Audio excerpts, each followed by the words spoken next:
So Mark, ayon kay Dr. Jose Rizal, ang kabataan ang kinabukasan ng bansa. Sa tingin mo ba ay totoo pa rin ito ngayon?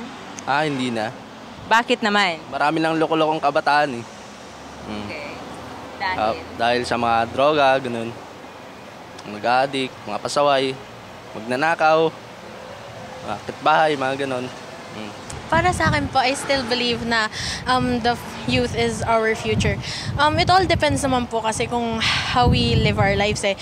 Kung some youths po gusto nilang to laze around and stuff, there are still some youths that study for a good future that can help our country. Some are aiming for to have blue-collar jobs like engineers, teachers. Some stay here in our country to help other youths, but some go abroad to honor our country, and you can still say we are the future. Sa tingin ko po, totoo pa rin po ito ngayon dahil nakikita naman po natin, lalo na po sa paggamit po ng social media, alam naman po natin na ngayon po yung mga kabataan po, exposed po sila sa social media. Ang positive effect po nito is nagagamit po nila ito para masabi po yung hinaing nila or opinion nila sa mga nangyayari sa ating bansa. Kaya masasabi po, may paki pa rin po kaming mga kabataan sa nangyayari na makakatulong po para po maging modelo din po sa ibang kabataan na wala po masyadong alam.